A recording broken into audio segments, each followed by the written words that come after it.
E aí, galera, beleza?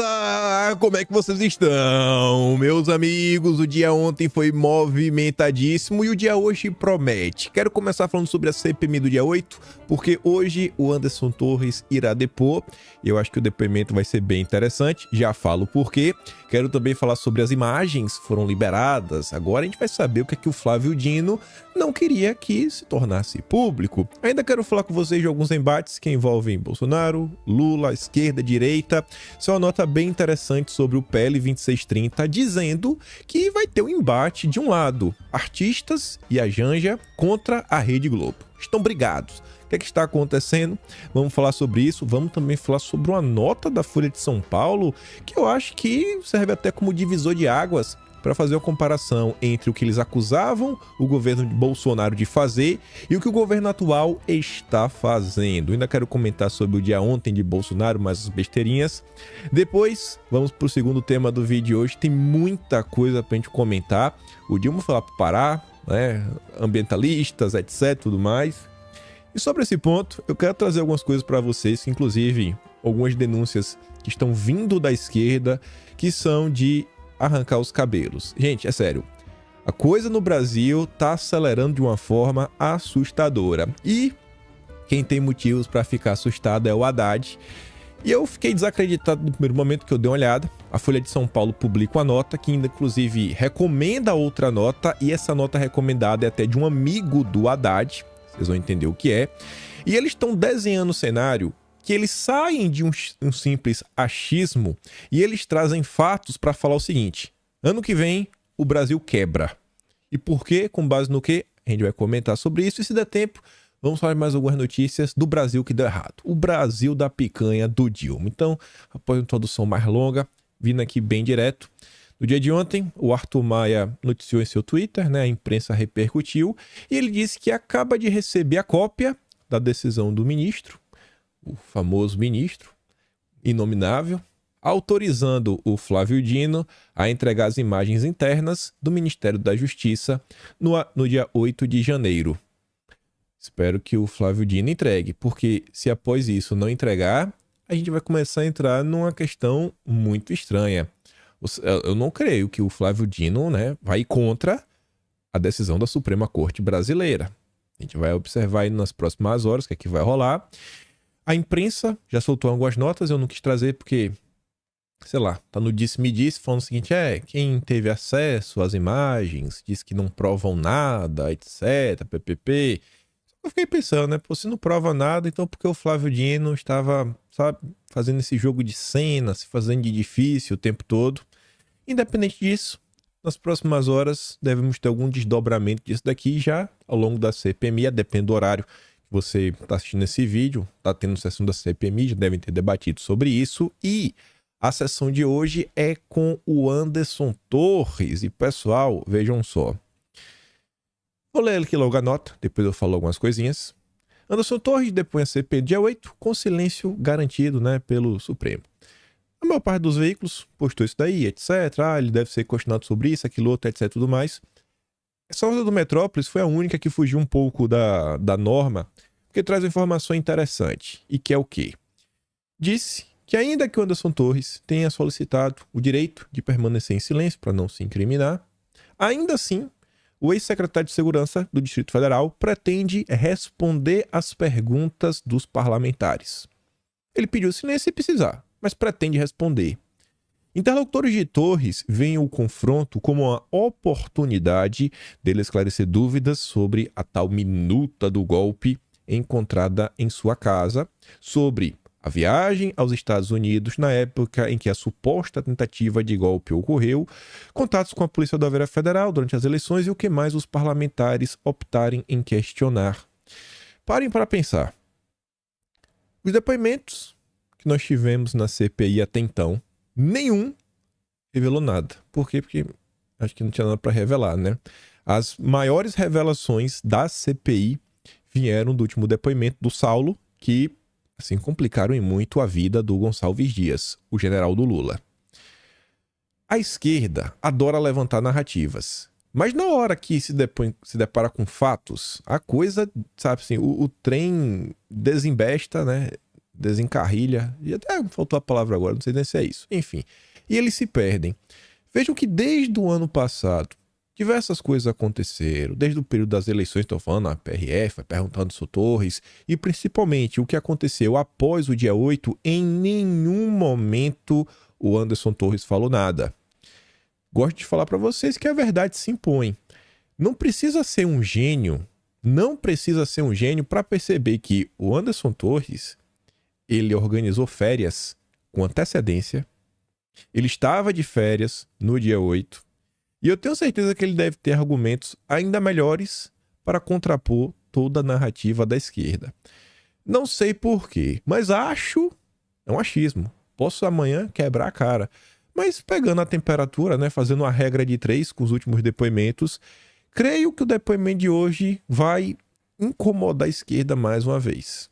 Vamos observar. Amanhã trago para vocês alguns recortes, as notícias, melhores momentos, mas vamos ficar de olho. Mudando aqui um pouco da seara, PL 2630, tretas. A Patrícia Campos Melo, sempre por dentro, né, dos bastidores dessas confusões que envolvem regulamentação das redes, né, a censura do bem, ela diz que, neste momento, temos uma queda de braço entre a Rede Globo, artistas e a Janja. Isso para decidir o futuro do projeto na Câmara. Aí ela fala que a ABERT, que é a Associação Brasileira de Emissoras de Rádio e Televisão, se opõe ao projeto de lei 2370. Qual projeto é esse? É o da Jandira Fegali. Lembrem que o Orlando Silva fatiou, ele pegou a parte do dinheiro, direitos autorais e remunerar o jornalismo profissional, ele tira do 2630 e ele coloca no da Jandira Fegali. PCdoB trabalhando para dar dinheiro para a Rede Globo. Mas parece que não saiu como esperado. Parece que a Rede Globo pode tomar 1-0. E aí que obriga, né, as emissoras e plataformas de streaming a novos pagamentos de direitos autorais para cantores, atores e obras de audiovisual. No mesmo projeto está prevista a remuneração de conteúdo jornalístico pelas Big Techs, uma demanda dos principais veículos de comunicação como o Globo e a Folha de São Paulo, né? Por que será que o jornalismo luta por isso, né? Querem mais dinheiro a todo custo sem fazer nada. Mas, na visão das emissoras, a receita a ser gerada com a remuneração de jornalismo pelas Big Techs é muito menor do que os gastos que serão criados pelo PL 2370, que vai estender direitos autorais e contratos de obras já realizadas e veiculadas nas plataformas, né? YouTube e Netflix também são contra. Ou seja, na tentativa de ajudar a Rede Globo, no final do dia, a Rede Globo pode ter um prejuízo.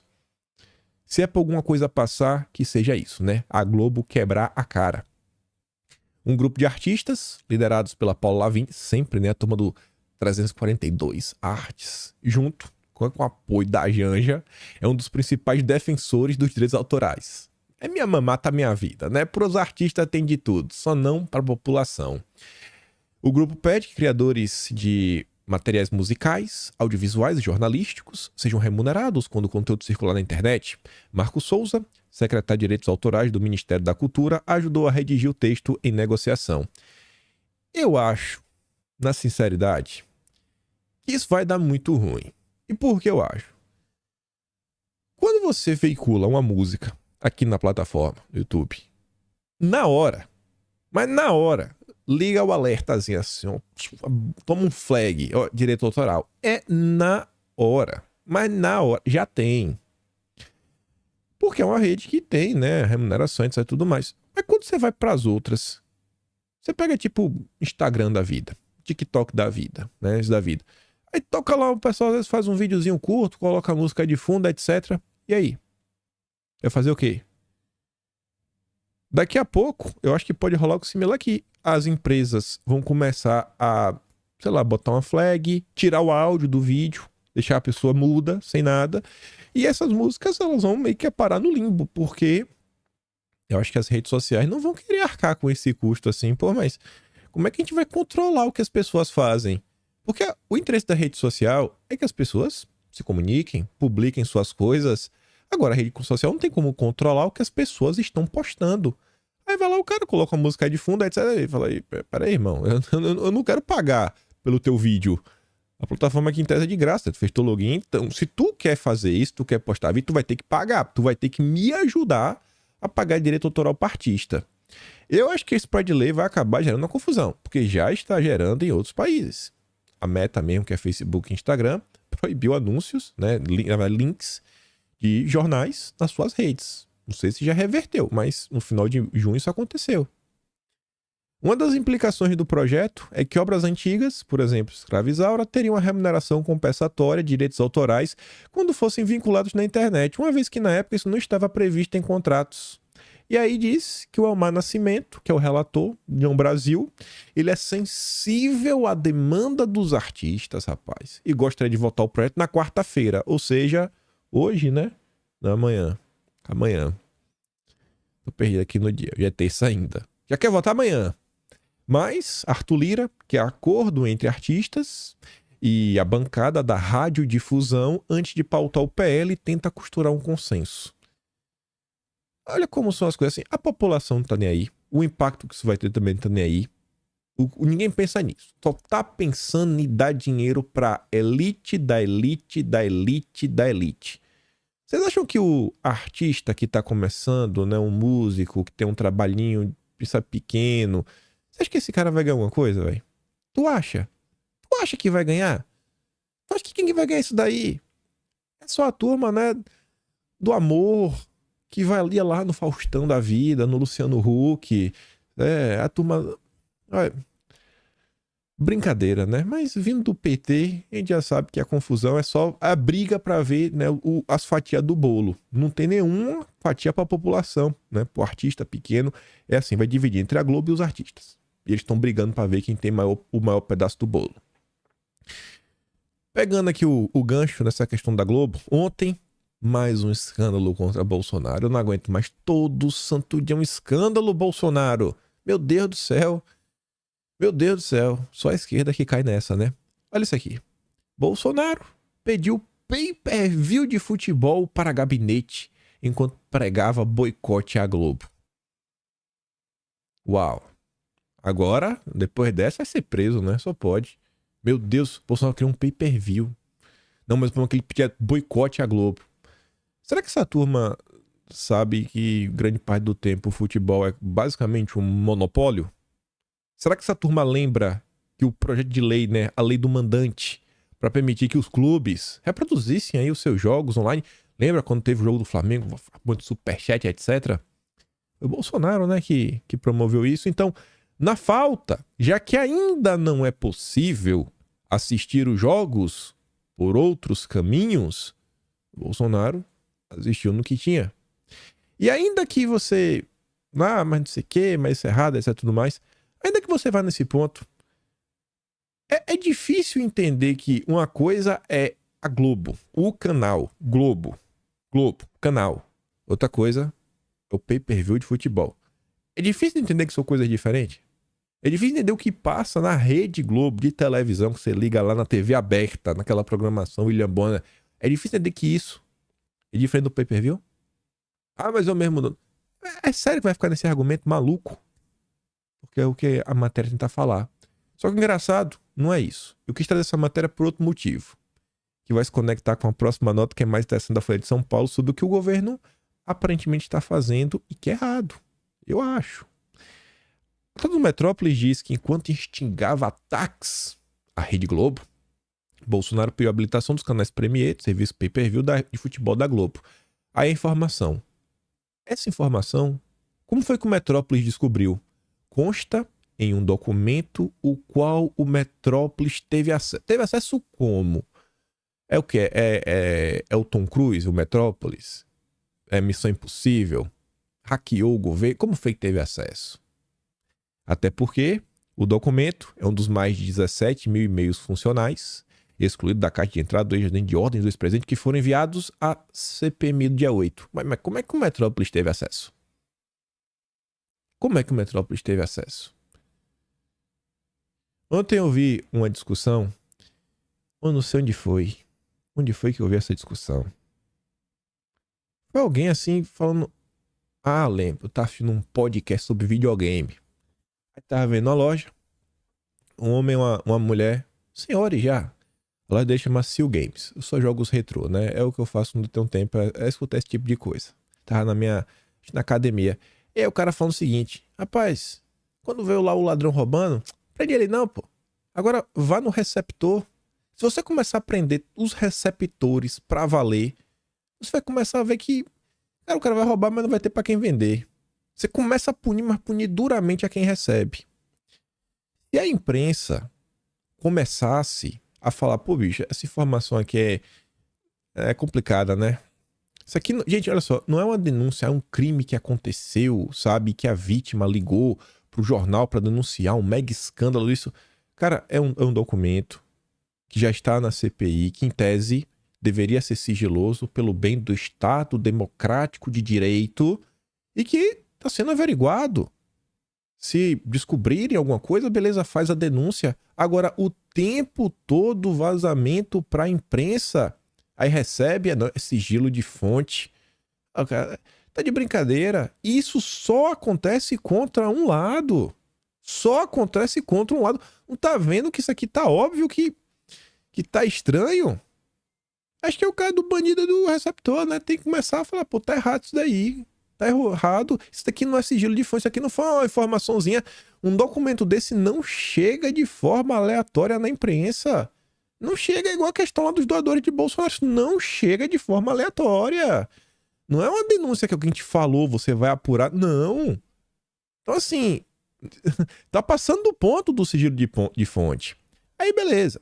Beleza. Pega essa informação, documentos, vazamentos, etc, tudo mais.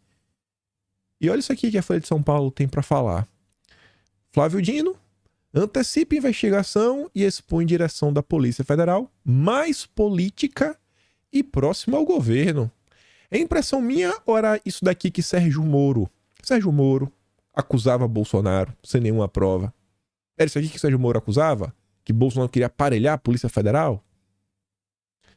O ministro da Justiça e Segurança Pública antecipou no fim de junho que haveria novidades na investigação do caso Marielle. Semanas depois, a Polícia Federal prendeu 2 suspeitos e o titular da pasta anunciou a delação premiada de outro envolvido, no crime. Após a ação policial, Dino deu entrevista e afirmou que é certo que nas próximas semanas provavelmente haverá novas operações. É engraçado, né? É certo que, e depois fala provavelmente. O é certo é provavelmente. Não dá pra ser meio certo, é certeza. Provavelmente não é certeza. Mas tudo bem, né? Não vou ficar pegando no pé. Eu tô pegando porque ao longo da entrevista eu não coloquei esse pedaço, mas na justificativa dele, não falei nada, eu falei provavelmente. Mas antes ele falou, é certo que. A investigação corre sob sigilo e, segundo a lei, apenas as partes do processo podem ter acesso às apurações. A declaração do ministro foi dada em entrevista coletiva ao lado do diretor-geral da Polícia Federal, o André Rodrigues. Eu não lembro desse tipo de ação ocorrendo no governo Bolsonaro. O fato de Dino ter dado informações sobre o caso que não são públicas reforçou a avaliação de uma ala da Polícia Federal de que o comando da corporação tem mantido uma relação próxima com o núcleo do governo e em sintonia com o Planalto. Andrei, que é o diretor-geral da Polícia Federal, sempre foi próximo ao PT e tem feito questão de manter a imagem de homem de confiança do presidente Lula. O diretor-geral participou de 7 viagens internacionais como petista nos 7 primeiros meses de governo. Ele foi chefe da segurança do petista na campanha de 2022 e ocupou o cargo de confiança na gestão da Dilma. A participação de André na entrevista sobre o caso Marielle destoa da prática em gestões anteriores na Polícia Federal. Antes não era comum o diretor-geral da PF conceder entrevista sobre resultado de apurações que estão sob o comando de delegados que têm autonomia funcional. Pelo menos deveriam ter. Andrei costuma participar de entrevistas, especialmente quando essas entrevistas envolvem temas que são caros para a turma da esquerda. Como o quê? Não vai ter acesso a uma ferramenta para se defender, né? Investigações contra Bolsonaro, além do próprio caso Marielle. É do bem, é do amor, é da picanha, não podemos reclamar. Engraçado, né? Se fosse no governo Bolsonaro, o grupo Prerrogativas, o Prerro... já tá gritando, esperneando, absurdo! Ainda mais se fosse na era Moro. Se isso fosse na era Moro, Bolsonaro presidente, eita, ia ser chororô, ia ser Jornal Nacional, ia ser nota de repúdio com investigação na revista Piauí, páginas e páginas no Intercept. Mas aqui é do amor, aqui é do amor. Só agora, né, agosto, o Folha de São Paulo tá falando alguma coisa. A avaliação de uma ala da PF é que a postura de Andrei não preserva a imagem de independência política e de autonomia que a corporação deve passar. Coitadinho, né? Em dezembro, antes mesmo de tomar posse na direção da PF, ele fez outro movimento político ao rejeitar dar uma entrevista ao lado do então superintendente da PF no Distrito Federal, Marlon Cajado. Por quê? Segundo a Folha de São Paulo, o objetivo da entrevista era falar sobre a segurança da posse de Lula. Uai, mas o cara não vai falar, pô? Vai falar da posse e tal. Tem o que demais? O que é que tem demais? Segundo a Folha, nos bastidores, Andrei disse que considerou o caso uma afronta. Porque Cajado foi um dos delegados que interrogou Lula em processos da Lava Jato. Logo, eu não fico do lado dele. Tá bom. Neste início de governo, além de Lula, o diretor-geral também fez questão de deixar claro sua sintonia com Dino. A relação dos dois levanta questionamentos internos sobre até que ponto a parceria pode contaminar a independência da Polícia Federal. Cheio de toque, né? Questionamento. Levanta questionamentos. Se fosse Bolsonaro, seria uma matéria recheada de afirmações. Como a imprensa realmente é, no final do dia, é o consórcio. No final do dia, é o consórcio. É o consórcio. O consórcio. Miriam Leitão. Trump e Bolsonaro seguiram o mesmo roteiro e estão sendo processados pelos mesmos crimes. A democracia precisa se proteger contra governantes assim. Tá essa danada da democracia, viu? Ela tá demais. Todo santo dia aparece uma coisa aí pra importunar a democracia, o Estado Democrático de Direito. Né? Temos que destruir Bolsonaro. Ele, o Trump. Ainda tem gente nesse país que não entende que tem algo errado. Ainda tem gente no país que olha para Miriam Leitão e enxerga imparcialidade. Imagina o que se passa na cabeça dessas pessoas. Eu imagino que dentro da cachola é tipo aquele desenho animado que entre uma orelha e outra só tem um fio. Aí se você pega assim uma tesoura e você corta, as orelhas caem. É o que tem na cabeça. Só isso. Falando de Bolsonaro e de confusões da democracia, ontem ele esteve em São Paulo, mostrar onde estava, né, um evento, tem uma foto. E Bolsonaro falou sobre a Zambelli. Procurou ele. Tá aqui um vídeo rapidinho, um minuto, deixar que o próprio Bolsonaro fale. Antes das eleições do ano passado, nunca mais tive mais. Ninguém atendia o telefonema dela. E ela queria falar comigo um tempo atrás, não respondi. E vamos ver o que acontece disso com esse hacker que eu estou conhecendo ele melhor agora. É um passado bastante rico, passado dele com você.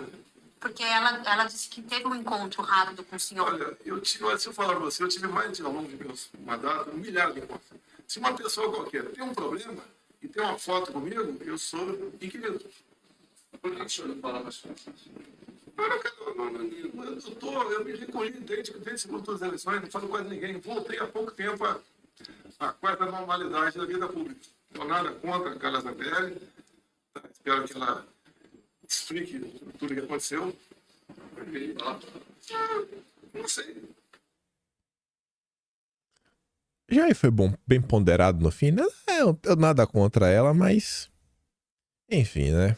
A Zambelli abusou. Vamos essa palavra, né? Abusou e muito, várias vezes seguidas ao longo dos últimos anos, né? Então, uma hora você chega de um jeito que não dá. Uma hora que você fala assim, irmão, tentou, sabe? Deu oportunidade, estendeu o braço, mas...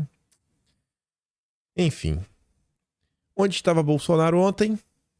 Estava em São Paulo, depois de 30 anos, retornou à prefeitura discutiu algumas coisas, apresentou para ele lá o plano para combater a questão da criminalidade, a turma lá que usa uma substância meio maluca no meio da rua, etc, tudo mais. E tem a foto, né? Tava Bolsonaro, tava o prefeito, tava Tarcísio, tava o Vanguard tá posta a foto falando, ó, presidente Bolsonaro na prefeitura, depois de 30 anos, a convite do prefeito Nunes, acompanhado pelo governador Tarcísio. Eu achei bem oportuno este encontro ontem. Final de semana a gente comentou, porque você via como é que tava o clima na imprensa, né? Os marqueteiros da vida, né? O próprio Duda Lima aí do PL, jogando contra Bolsonaro, né? Não, o Nunes tem que se afastar de Bolsonaro, não sei o que, etc, tudo mais. E aí eu acho que o Ricardo Nunes percebeu que esse caminho não vai dar muito certo pra ele. Acho que ele resolveu chamar o Bolsonaro pra bater um papo. Valdemar não foi convidado, né? Não tá aí, né? Eu não tô vendo. Teve gente que levantou a possibilidade desse álcool em gel aí na mesa, ser a ideia do Duda Lima, né? O marqueteiro, pra mostrar que o Ricardo Nunes, ele não é um negacionista igual o Bolsonaro, né? Ele é um amante da ciência. Mas enfim, tá aí Bolsonaro. Deu 1-0 no Valdemar, eu acho muito engraçado, porque se o Ricardo Nunes realmente quiser apoio, quiser se eleger por alguma coisa, eu não acho que é o Valdemar que ele tem que procurar, nem agradar. Eu acho que ele realmente tem que estar disposto, não é da boca para fora, mas está disposto mesmo a mudar, a começar a ter uma gestão mais à direita, e ter uma gestão mais à direita passa por medidas reais, concretas, uma agenda, sabe? E para você tocar essa agenda, você precisa de pessoas da máquina alinhadas com essa agenda. E, obviamente, para você mostrar que isso é para valer, são pessoas alinhadas a Bolsonaro, né? Então ele tem que abrir espaço em suas secretarias, na prefeitura, para Bolsonaro. Para Bolsonaro. Não é para Tarcísio. Não é para Valdemar. É Bolsonaro. É Bolsonaro, né? É o tal bolsonarismo que a turma tanto fala. Então, gostei de ver o Jair lá, né? Acho que as notinhas que plantaram contra Bolsonaro ao longo do fim de semana não deram certo. Na verdade, que geraram efeito reverso, né? Chamou o Bolsonaro para conversar porque acabou pegando muito mal. Mas enfim. Vamos aqui pro segundo assunto. Esse e o próximo acho que são mais interessantes. Não que o primeiro não seja, né? Já teve um monte de confusão. Só que esses assuntos aqui acabam... Realmente, sempre acaba chamando demais minha atenção. Aí se liga. Quem poderia imaginar que isso ia acontecer? Celso Amorim vai para onde? Para Cuba. Para consolidar a reaproximação do país caribenho com o Brasil. O que é que o Brasil vai fazer com Cuba? Exportar o quê? E para receber como? Em charutos? Ao Globo, Celso Amorim disse que a visita ainda está sendo preparada, mas existe a possibilidade do encontro com o presidente da Ilha Caribenha, Miguel Dias-Canel. O governo Lula realmente volta aí a se reaproximar das ditaduras. Não pode isso aqui. Ao longo da eleição ano passado, hein? Nossa, você falava qualquer coisinha, era pedra atrás de pedra, é fake news. Era aquele mimimi do início ao fim. Agora tá aí, né? Tá aí. Será que se a imprensa tivesse noticiado isso ao longo do ano passado? Será? Outra coisa que a turma falou muito, né? No período eleitoral, foi sobre o apoio aos amigos na América do Sul, né? As obras. Petrobras avalia a possibilidade de investir na produção de gás da Bolívia. Não do Brasil, porque o Brasil agora é SG. A Petrobras no Brasil virou empresa de catavento. Um monte de catavento grandão, né? Com as hélices gigantes. Um monte de catavento. Mas na Bolívia vai investir em gás. Que a Bolívia não é SG. A Bolívia ainda está no passado. Temos que ajudar os nossos amigos próximos, né? Para isso, o executivo diz que é necessário haver conversas para melhorar o ambiente fiscal e contratual. Mas tá fácil. Chama ali o Evo Morales. Ele não é presidente, mas manda no país. Chama ele, bota na sala com Lula, resolve aí rapidinho. Eles entram com o pé e o brasileiro entra com as nádegas. E tá tudo resolvido. Aí veja. No Brasil, catavento. Catavento. Nada de gás, nada de gasoduto, nada de perfuração de petróleo. Margem equatorial, esquece. Não pode. Não pode. Pros amigos, pode tudo. Pode tudo, vão apoiar. vamos fazer, vamos acontecer, vamos ver aqui, vamos discutir coisas contratuais. E, além de não ter no Brasil as obras estruturais que movimentam a economia, geram empregos, além de não ter isso, após pedidos do Ministério Público Federal, Justiça impede instalação de novas linhas de transmissão em terra indígena no Pará. Gente, normalmente o vão de uma linha dessa para a próxima é uns mais de 100 metros. Vocês realmente acham que isso daqui vai tirar o sossego do índio? Se tu me falar que era a linha de um trem, fala, não, beleza, o trem faz piuí, né? O piuí é o índio lá na oca, dormindo, na rede, aí o piuí, o trem passa, ele acorda, né? Pô, tava com um sonho bacana, sonho que tava comendo uns cogumelos, né? Pescando um peixe, andando de Hilux, aí passou o trem. Mas o que é que tem isso aqui, pessoal? O que é que tem isso daqui? Gente, olha só, não é uma linha de distribuição que vai para tua casa. A gente tá falando de uma linha de transmissão. Isso daqui passa por interligar o território brasileiro. Você tá falando que você não pode ter transmissão, quer dizer, transmissão tem que ter do território brasileiro. Isso aqui não é território brasileiro. Já não é mais território brasileiro. Perdeu. O velho perdeu o Playboy. Não faz mais parte do Brasil. E você vê qual é a preocupação, muitas vezes, da justiça. Onde está o interesse nacional? Isso daqui não é uma coisa que vai agradar uma pessoa, duas pessoas, três pessoas.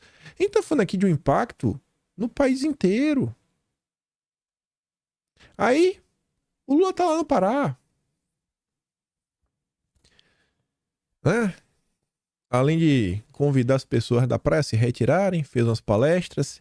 Aí vem com um papinho que, não, a Amazônia tem que ser um lugar que não pode ser só uma reserva que eles usam. Não pode ser, é meio que um museu, né? Não, temos que também usar aqui as coisas que estão por aqui, etc, tudo mais. Esse é o discurso, da boca para fora. Na prática, vocês estão vendo o que está acontecendo. Aí, para fazer pressão, ambientalistas protestam em Belém contra plano da Petrobras de explorar a foz do Amazonas. Ambientalistas servindo a interesses supranacionais impedem que o Brasil utilize suas riquezas para gerar empregos, renda e pesquisas. Países vizinhos, como a Guiana Francesa, exploram a margem equatorial. O Brasil não pode. Hoje já existe na Amazônia mesmo, lá no meio da floresta, locais de perfuração de petróleo. Mas não pode ter um novo. Porque a Marina não quer. Quem colocou a Marina lá foi o Lula. Quem colocou o careca cabeludo foi a Marina, indicada pelo Lula. Tá fácil de resolver, o Lula não quer. O Lula trabalha contra o Brasil. Aí, olha isso daqui. Olha esse mapa. O que você tem que saber sobre esse mapa é verde, verde claro, ou rosa, ou amarelo e laranja. Perdeu o Playboy. Não é mais Brasil. É qualquer outra coisa menos o Brasil. Quem é que tem esse mapa bonitão, coloridão? O ISA, a ONG mais comentada aí na CPI das ONGs. E tem outro dado ali que o Amazônia depois até destaca, ali aqui em branco, ó, na parte de baixo, dá pra ver o MOR, Gordon and Betty Moore Foundation. Aquela mesma que o Program Officer é um alto executivo de um banco que aparece naquela denúncia de uma matéria seríssima que eu não vi ter repercussão. Eu acho que devia parar o Brasil, que com os tem áudios dos grandes executivos dos maiores bancos do Brasil falando como eles construíram a regulamentação da FEBRABAN. Vejam só como são as coisas. Não existe mais público e privado. Agora o privado faz todas as regulamentações, todo o compliance e empurra de cima para baixo para o cidadão. O compliance, esse sistema de regras, a agenda SG, é o fim dos três poderes. Porque antes era o poder legislativo, o poder executivo e o judiciário que começavam a balizar a sociedade. Criam a lei aqui, aplica a regulamentação, faz a portaria, coloca o decreto, faz indicações para a autarquia que vão ficar... Não, agora não tem mais. Agora a turma SG que faz tudo. Acharam meios. Organizações, sindicatos, grupos, federações. E estão fazendo tudo. E você vê, mais uma vez a turma está envolvida. Aí olha que engraçado esse mapa. Mapa produzido pelo Instituto Socioambiental, é possível perceber que falta muito pouco para que se feche toda a fronteira norte com unidades de conservação e terra indígena. O fim do marco temporal poderá resolver esse problema para as ONGs e organismos internacionais, e o nosso país estará mais vulnerável à formação de uma nação indígena rica em minerais. Depois de criado, a nação indígena poderá explorar a mineração por multinacionais europeias. Será este o objetivo final da tutela? Mineração? É ter as riquezas? O Amazônia Azul acho que é um cara mais à direita. Me aparenta ser. Guarda isso, mineração. Olha esse mapa. Aqui é a parte de cima, a cabeça do cachorro. Aqui tá a boquinha do cachorro, ó. A parte de São Gabriel. Olha a cabeça do cachorro, né? Aqui em cima. Veja que essa área aqui em laranja, que vem aqui do Amapá, perto da Guiana Francesa, que daqui, ó. Pera aqui, ó. No Amapá, olha essa área toda. Você vê que tem um espaçozinho pequenininho aqui, onde tá o mouse, ó. Espaçozinho aqui pequenininho depois do rosa e só. Daqui até lá, já é tudo terra indígena. Para ser demarcada, conservação, já não é Brasil, vamos falar assim. Olha que engraçado. Mesmo pedaço aqui, ó, desse mapa que mostra no que a região é rica. Bauxita, cassiterita, ouro, urânio. Né? Inclusive agora a França tá com problema, né? O Níger não tá vendendo mais. Diamante, né? Bacana. Já são reservas. Aqui é a terra mercado, que era laranja, as reservas indígenas. Não, é que bacana. E a Calha Norte. O Vilimigo diz, ó, compare a este mapa de minério presente nas fronteiras. O comentário acima é de um personagem muito querido nosso, que já observava este problema há anos atrás. Aqui tem umas falas que não dá para ler, né? Querem usurpar do Brasil o corredor com as maiores reservas minerais do mundo, divisa com a Venezuela, ouro, nióbio, urânio, diamantes, terras raras, gás, petróleo. Os presidentes do Brasil, FHC, Lula, Dilma, Temer, demarcaram essas terras como reservas indígenas. TI e o Judiciário homologou as terras indígenas como contínuas. Assim, esses senhores isolaram o lado Brasil e o lado venezuelano, com o foro comunista demarcando o Brasil sem fronteiras. Qual o objetivo do governo brasileiro em deixar com os índios as reservas estratégicas brasileiras importantes para o desenvolvimento do Brasil? Como é que o Brasil se desenvolve, hein? Aí, volta. Aqui é o pedacinho que acho que falta. Só falta um pedacinho na divisa com a Venezuela, né? Tá tudo resolvido. Aí o Amazônia fala, ó, Noruega e ONGs estão preocupadas com os Yanomami somente nos limites da fronteira com o Brasil. Você vê que não tem nenhuma notícia sobre os Yanomami na Venezuela. Nenhuma, nada. Só o que tá na fronteira. Só da fronteira. Como é que a gente vai salvar o Yanomami da fronteira? Vamos criar uma terra indígena pra ele. E proibiu, não pode ter nada, né? Etc. Tudo mais e pronto. Perdemos a fronteira, gente. Perdemos a fronteira. A fronteira é a linha que marca. Aqui termina o Brasil. A fronteira tava aqui, ó. Eles riscaram ali embaixo. Não, agora não é mais. Aqui, ó. O Brasil perdeu toda essa área. Perdeu. Pra proteger o pulmão do mundo. E a mãe Gaia. Com apoio da Rede Globo. Eu não sabia. Eu vim saber, escutando o Lourenço Carrasco. A entrevista dele, eu achei que o início foi bom, depois se perdeu, começou a falar de outro assunto. Mas a primeira meia hora ele fala de questão ambiental, quando ele foi no Monark. Eu não sabia. Um dos filhos do Roberto Marinho, vocês sabiam que ele... Não sei se ele foi o presidente ou se ele foi vice-presidente, mas era um dos manda-chuvas da WWF no Brasil. Eu falei, rapaz, não é possível isso. É nada. Filho do Roberto Marinho, WWF. Tá explicado. Tá explicado. Não precisa falar mais nada. Mais nada. Aí ele volta. Ó. Algo que chama a atenção no mapa, produzido pelo ISA, é a legenda. Em identificação com restrição de uso a não, identificada e aprovada pela FUNAI. Há alguma dúvida sobre quem administra a Amazônia e quem possui influência? Está claro para quem devem reportar as informações? Aí eu falei para vocês que eu queria voltar na questão da mineração, né? Só que antes de a gente voltar lá, estava passando no Twitter ontem, Eu me deparei com essa postagem. Eu falei, rapaz, não é possível isso. Câmara de Bioeconomia da Amazônia. Onde? Em Manaus? Em Porto Velho? Onde é? Sei lá, em Belém? Não. Em Miami? Aí você fala, tá, mas isso é o quê? É sei lá, tipo um escritório, né? Um grupo de empresários brasileiros resolveu abrir essa Câmara de Bioeconomia. Foi isso? Não. Vocês vão ver de onde é que isso sai. Trata-se de um projeto intermediado por ONGs para facilitar a exploração das riquezas amazônicas por interesses privados internacionais. Aí vamos dar uma olhada, né? Que negócio é isso? Quem foi que montou isso? Aí quem também fez uma postagem sobre isso foi a gringa Brasília, hein? Governo do Amazonas cria a Câmara de Bioeconomia Amazônia em Miami. Vocês estão entendendo isso?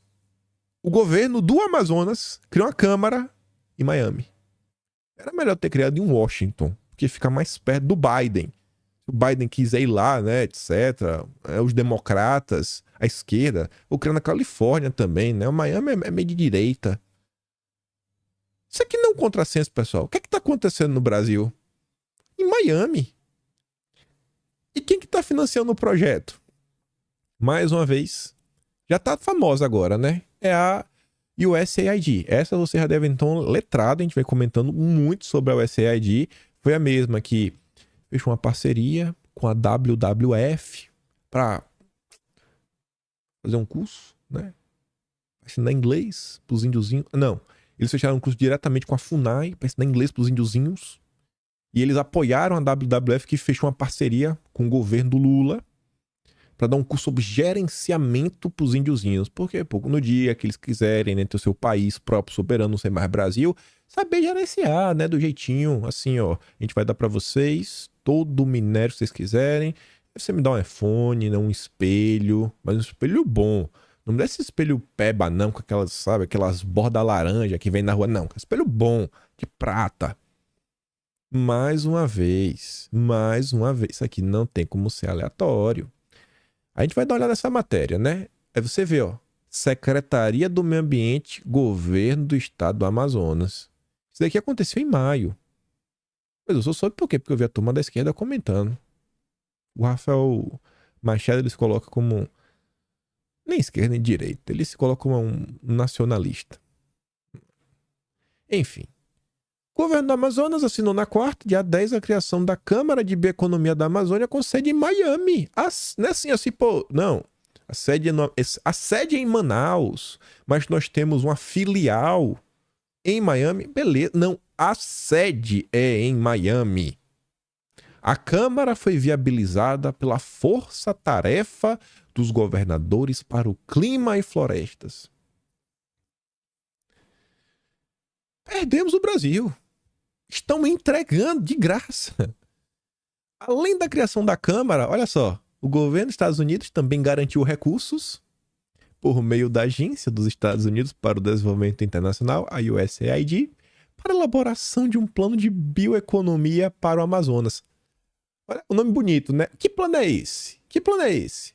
A proposta é estruturar um sistema de inovação da floresta em pé. Ou seja, é um plano para não usar nada da floresta e, se for usar do jeito que eles querem.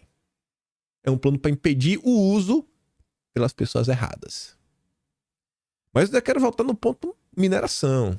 Porque o Amazônia Azul, que não tá na bolha da esquerda, tá na bolha da direita, tá falando, pô, tá estranho isso daí, né? Será que o interesse é a mineração? Se liga. Instituto Arapiau, do Guilherme Leal, que lidera o lobby da pauta SG Clima Amazônia, né, Big Corp, né, as corporações, o governo americano, foi convidado pelo governo Lula para colaborar na lei que irá regular emissões de carbono no Brasil. A gente comentou sobre isso. É a turma do Conselhão. Aí tem outras coisas que vão também ajudar, né? O Conselhão Lula é demais. Como afirmei em vários cards, esse grupo está legislando. A agenda SG está passando por cima de tudo e todos eles estão impondo com a força econômica, né? Rapaz, não é com abuso de força, é com muito amor, com muito amor. Isso aqui, desculpa, isso aqui jamais seria um abuso de poder econômico. Isso aqui é tudo com muito amor, com muito diálogo. Aí, olha aquelas perguntas que são melhores do que respostas. O Instituto Arapiaú, Coalizão Amazônia, são lobbies do Guilherme Leal. Sabe quem faz parte desse lobby, segundo a gringa Brazilian? A Vale. A Vale de mineração, né? Alcoa e Anglo American. Sabe quem são eles? São as maiores mineradoras industriais que operam no Brasil. Peraí. Ela tá me falando que o cara que tá ajudando o Lula a criar leis é amigo da turma das mineradoras. Pô, eu não quero acreditar que isso é verdade. Entendeu agora? Porque eles pediram para o Lula retirar todos os garimpos. É porque garimpo é do mal, né? A gente aprendeu isso na Rede Globo. Garimpo é do mal, do bem, só a mineradora norueguesa. A gente tira os garimpeiros, pai de família, né? Os morta-fome, e a gente coloca a Noruega, que faz compensação do crédito de carbono, né? Pesca com salmão, os peixes, uma população educada, rica. Tá, né? Pô, é caro viver na Noruega. A gente tem que ajudar eles a manter a vida boa. Aí a gringa continua. Instituto Arapiaú, Coalizão, SAID, Big Corps, eventualmente o governo Lula irá criar a governança SG para a Amazônia, que irá aferir o selo de sustentabilidade e essas big mineradoras serão agraciadas. Não é possível. O Lula só vai dar o selo do amor para os seus amigos e vai banir o pequeno e o médio. O SG vai fazer. O SG nos prometeram que era a melhor coisa do mundo. Estão usando a agenda SG para destruir o pequeno e o médio e criar monopólios? Não, eu duvido. Eu não acredito. É fake news da esquerda. E poderão continuar a explorar, desenvolver a Amazônia de forma sustentável. Fake news da esquerda. Tudo que essa menina tá falando, tudo maluquice. Tudo maluquice. Tudo maluquice. Vale, né? Vale. O encontro desmarcado entre Lula e Ometo e uma proposta para abrigar Guido Mantega. Estava tudo marcado para que Lula e Rubens Ometo se reunissem às 15 horas da quinta-feira passada no Planalto. O presidente e o controlador e presidente do Conselho da COSAN iriam tratar de uma pauta variada, mas o principal tópico era Vale. Acompanhem que o empresário detém participação relevante. Lula quer porque quer enfiar Guido Mantega na presidência da Vale. Só que a Previ só tem 8,8%, né? Não dá para emplacar. Precisa dos acionistas, do apoio. Daí, providencialmente, o encontro não constar na agenda oficial distribuída pelo Planalto. Não é um assunto sobre o qual Lula queria muita falação neste momento. Mas a reunião combinada não ocorreu. Por quê? Foi informado que a conversa estava cancelada, pois vazara pouco antes, né? Vazou, Lula não queria que souber. Eita, reunião fora da agenda, vazou e não, cancela. Aparentemente, o mal-estar foi desfeito. Os dois devem se reunir em 15 dias. Lula tem insistido com interlocutores que têm uma dívida com Mantega, a quem vê como um injustiçado e quer saudá-la.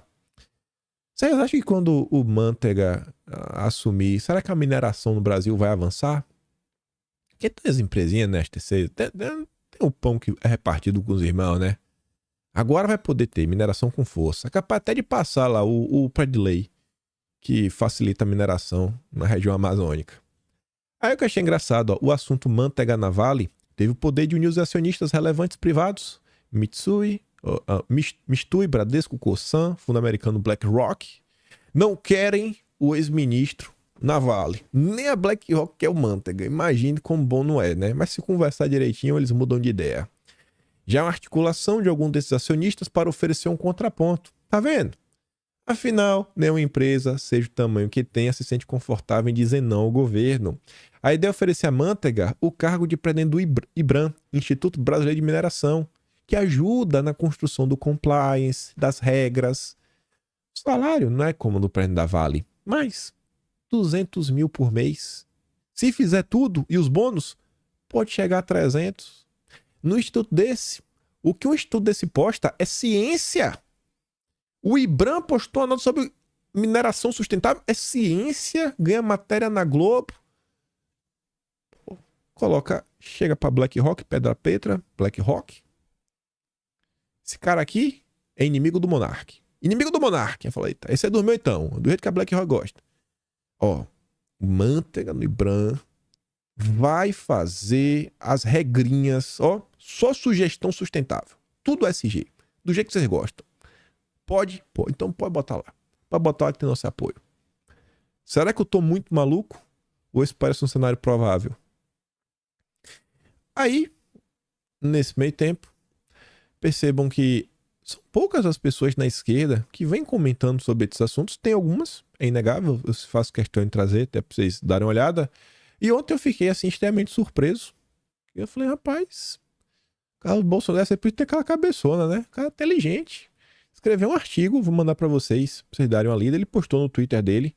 O artigo é muito longo, mas extremamente didático, com a linguagem que qualquer cidadão comum entende, onde o Carlos ele começa a fazer...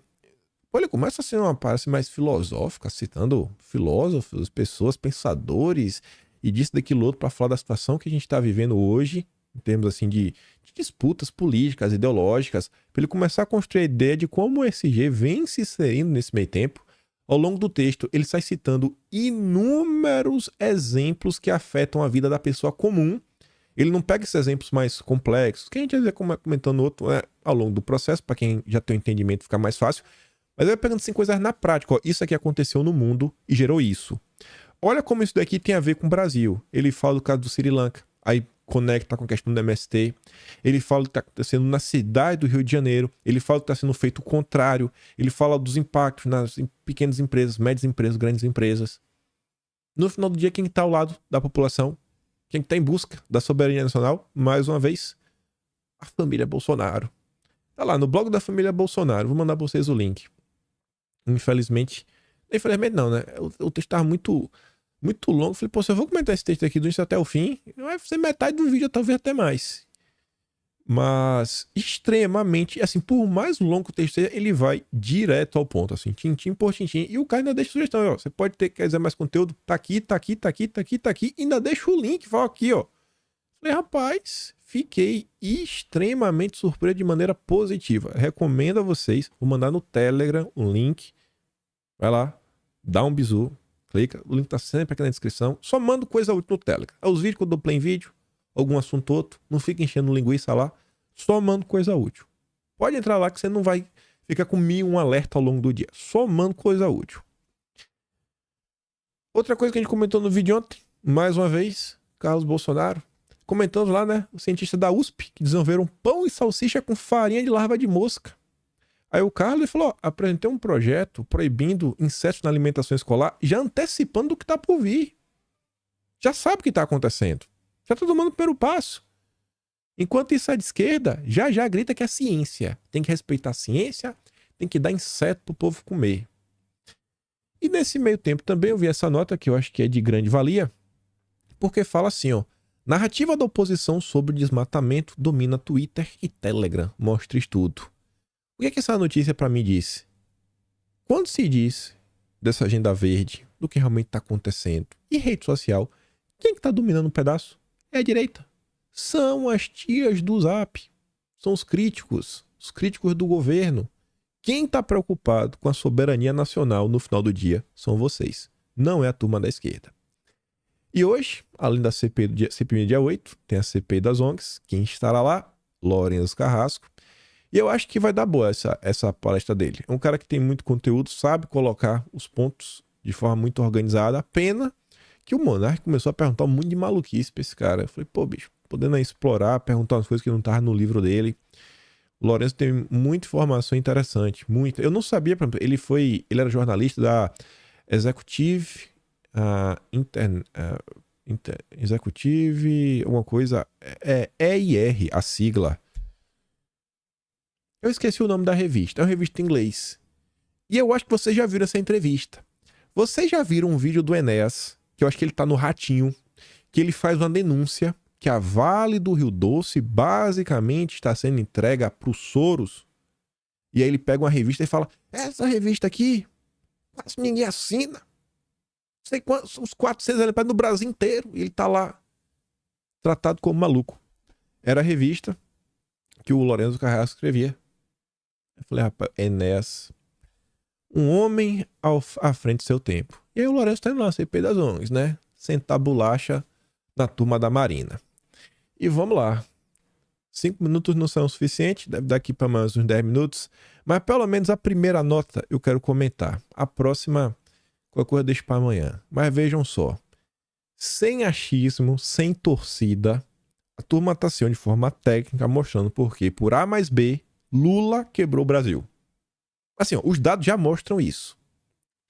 Metas da nova regra fiscal serão descumpridas em 23 e 24.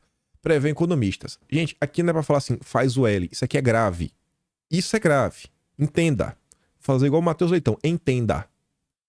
Após o estudo da meta, que já estava prevista para 2023, analistas de consultorias economistas já não acreditam que o governo vai conseguir cumprir o déficit, né, zerar o déficit para 2024. Não acreditam. Ah, mas já sabia? Calma, isso aqui é sério. Isso levaria ao segundo ano consecutivo de descumprimento da nova regra fiscal que o próprio Ministério da Fazenda se propôs a cumprir e a um crescimento mais acelerado da relação entre a dívida pública e o PIB. Se você tem um aumento da dívida, você dificilmente verá uma redução na taxa de juros no país. Isso já vai afetar a tua vida. Ou tu quer ver os juros nas alturas? Eu acho que tá ruim, né? A Selic lá em cima só é bom para banqueiro e para rentista. Pela regra, a margem de tolerância é de 0,25 ponto percentual para mais ou para menos. Assim, o déficit de 2023 não poderia ultrapassar 0,75% do PIB e 2024, 0,25%. O rombo deste ano, de 2023, deveria ficar limitado a 75 bilhões este ano. Em julho, a Secretaria de Orçamento Federal do Ministério do Planejamento revisou a estimativa do déficit para 145 bilhões. Era para ser 75, 150. Isso é 1,4%. Tinha que ser 0,75 do PIB. Para 2024, analistas e economistas, ouvidos pela Folha, projetam um déficit menos 0,4%. Os otimistas já quebra o menos 0,25%, até menos 1,6%. Maiores, portanto, do que os 25 bilhões do limite da meta. Para a maioria, é provável que o governo tenha de rever a nova regra fiscal, que sequer foi aprovada. Ainda está em discussão na Câmara. O governo propõe várias medidas para aumentar as receitas a fim de atingir as metas. Ou seja, aumentar imposto, e olha o prejuízo. Ao mesmo tempo, anuncia sistematicamente novos gastos e abre mão de receitas em um cenário de queda na arrecadação no primeiro semestre e na redução da atividade no segundo, o que impactará negativamente no recolhimento de impostos. Lula está aumentando imposto, a economia está desacelerando e esse aumento de imposto ainda pode frear ainda mais a economia. Ou seja, esse 1,6 ainda pode estar sendo otimista, porque o Brasil realmente pode quebrar. Mesmo que o governo consiga boa parte do aumento da carga tributária que planeja, isso tende a assegurar o crescimento da economia com impactos na arrecadação futura. O que acho? É alguma coisa aí? O governo aumentar imposto dificulta o cenário econômico. Para Braulio Borges, o governo caminha na direção oposta da promessa de uma consolidação fiscal. Por outro lado, há muito ceticismo sobre a potência das medidas de aumento da arrecadação que o governo vem apresentando. Por mais que o governo aumente imposto, não necessariamente vai arrecadar mais. A tal da curva de Laffer. A relação entre a dívida pública bruta e o PIB encerrou 2023, que eles não falam, no governo Bolsonaro, em 73,5%. Foi o primeiro governo que entregou com a dívida menor do que quando começou. A Folha esconde isso. A Folha não pode elogiar Bolsonaro. Mas a Folha já destaca algo que é importante. Uma das maiores entre países emergentes. Num cenário que o Brasil está se desindustrializando, num cenário que o custo do Brasil está cada vez mais caro, num cenário em que está basicamente proibido fazer negócios, porque a agenda desse jeito tá aí. Num cenário que é para reduzir, porque já está numa situação alarmante, se a meta revisada do governo for 1,4, a gente já vai fechar o ano em 79. Já subiu 5,5%. Só para brincar no primeiro ano. 5,5%. Vai bater 100%. Rapaz, quem tem 100% é país trilionário. Japão, Estados Unidos. Acho que o Brasil vai quebrar. Mesmo que o déficit de 2024, né, seja reduzido a metade em relação deste ano, isso cai pela metade. O endividamento bruto subiria só no ano que vem, 82%. A despesa está ficando cada vez maior e a necessidade de mais receitas é gigantesca, com o Congresso refratário a aumentar impostos. O atual período de tranquilidade entre agentes econômicos pode ter prazo curto. A ficha vai cair no ano que vem, quando o governo tiver que contingenciar, né, cortar despesas e não conseguir. Ainda mais que ano de eleição. A Raquel Landim, ela escreveu, não chamou muita atenção, ela falou, em breve o Haddad vai lembrar que ministro da Economia é o pior emprego do mundo. Esse cenário de oba-oba, isso é uma cortina de fumaça. Acho que a Raquel Landim sabia do que ela estava falando. E aí, vai dar para comentar? Acelerar aqui, para ficar menos de 1h10. Eu comentei com vocês sobre esse texto em junho. Porque você disse porque eu escrevi o Atlas. Isso está no Atlas de junho. Essa aqui é uma nota de 2018 que já apontava que o Haddad era um neoliberal e mostrava o nome de alguns neoliberais amigos do Haddad. Um dos nomes citados é o Marcos Lisboa, dono do INSPER, think tank neoliberal, que Haddad foi dar aula. Foi subsecretário da Fazenda no governo Lula, e depois diretor de Itaú. Os amigos do Haddad. O Marcos Lisboa é um dos autores, junto ao Marcos Mendes, deste texto. Me engana que eu gosto. Governo deveria detalhar projeções de receita. E vejam só. Tá parecendo pedalada. Mas não é, não. Relaxa. Não é. Só fica parecendo, mas não é. O arcabouço fiscal limita o crescimento da despesa, mas não é suficiente. A principal variável de ajuste da proposta é o aumento da arrecadação. Para conseguir controlar a dívida, tem que tributar o povo. Imposto no lombo do povo. A equipe econômica tem seguidamente anunciado medidas para aumentar a arrecadação. O problema tem sido a falta de transparência sobre as bases de cálculo utilizadas. Não se sabe como foram estimados os impactos de cada proposta. Ninguém sabe. Não tem, aparentemente, estudos públicos. Com frequência, os números anunciados parecem inflados, sendo posteriormente revisados para baixo. Lula e Haddad estão mentindo nos números? O mesmo tem ocorrido com as metas de ajuste fiscal. Olha isso. A proposta inicial era 0,5% em 2023. Foi abandonada sem qualquer explicação. Fala-se agora de 1%, é o oficial do governo. Mas os próprios relatórios oficiais que vêm do Tesouro apontam para 1,36%. O governo insiste numa mentira, sendo que já tem relatório oficial falando é 1,36%. E o Haddad, 1%. Resta a dúvida. Como o governo irá reagir caso o resultado fiscal seja bem pior do que o anunciado? A equipe econômica será transparente a respeito dos problemas? Esperamos que não haja mais informes oficiais maquiados, como ocorreu em 2013 e em 2014, né? Sem pedaladas.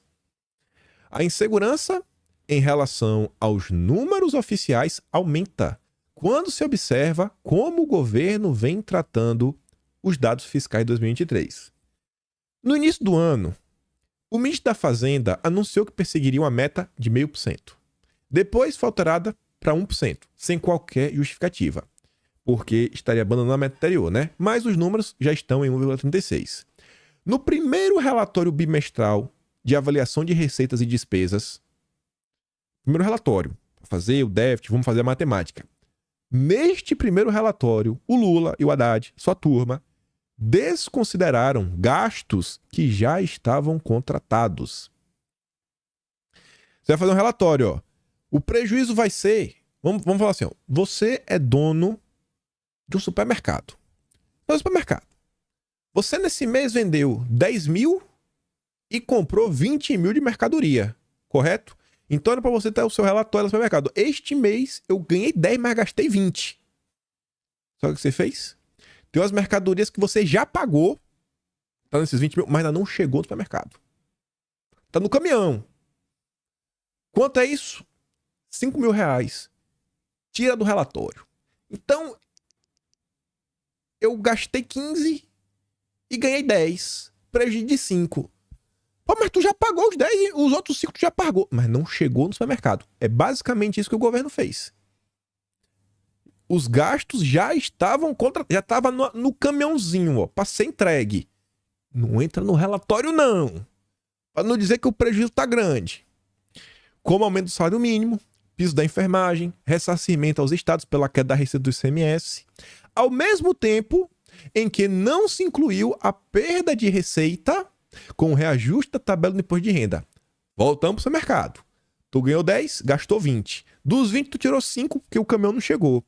E os 10 que tu ganhou, na verdade, tu fez uma venda que o cara vai te pagar em 60 dias. Mas tu colocou naquele mês. Tu não tem, tu perdesse. Coloca aí. Coloca aí pro número ficar bonito. Vamos maquiar. Rapaz. À medida que os números fiscais foram se realizando, o governo teve que admitir a piora no quadro fiscal. A tabela abaixo mostra que desde o primeiro relatório bimestral, as receitas estimadas caem, as despesas sobem e, consequentemente, o déficit estimado para o ano já cresceu 35%. Em abril, já apontávamos que a despesa primária de 2023 seria de 2 bilhões e 54 bilhões. Fomos criticados por excesso de pessimismo. Ocorre que agora este é o número oficial mais recente do Tesouro. Vocês estão entendendo o que está acontecendo? Que as notícias que estão saindo, que o Haddad disse aquilo outro, vocês estão entendendo que essa coisa não dá para confiar? Junta isso com Marcinho Pokémon no IBGE. É por isso que trouxeram o Marcinho Pokémon? Porque o Haddad não vai conseguir fazer um malabarismo sozinho? Vai dar ruim. Vai dar ruim. Eu acho que já deu ruim. Vamos ver ano que vem, né? Esse arcabouço fiscal, quando foi anunciado, previa que o Brasil ia precisar, assim, crescer, mas igual um foguete. E isso não tá acontecendo, né, gente? Bora ver o que o Lula vai fazer com o Brasil. A turma já sabia, né? Acho que vocês já sabiam que ia dar errado. Mas aqui a turma tá explicando por A mais B, com números, o que já foi feito de forma estranha, muito estranha. E quem tá fazendo essa denúncia são os amigos do Haddad, que eu acho que dá um peso extra a essas acusações. Essas afirmações, né? Vamos falar assim. Enfim, vou mandar o vídeo do Jair no Telegram, vou mandar o artigo do Carlos. Leiam. Oh, gente, Carlos Bolsonaro não dá entrevista. Eu nem sabia que ele escreveu um texto. Leiam. Vou mandar um Telegram. Link tá na descrição. Você não precisa nem ter Telegram no seu celular. Você não precisa ter Telegram. Você clica no link que tá aqui embaixo do seu celular, você consegue ter acesso. Não precisa estar inscrito no meu canal. Só pega e dá uma lida. Se não, vai lá no Twitter dele, dá uma olhada. Deve estar nas outras redes dele também. Se gosta do meu trabalho, quiser me ajudar mais, pode assinar mesmo no canal, tem um botão de valeu, tem um pin na descrição, Atlas Brasileiro, kimpen.com.br, e compartilha esse vídeo, né? Isso me deixa muito feliz. Aquele grande beijo, abraço, tamo juntos. Valeu, meus amigos. Fui!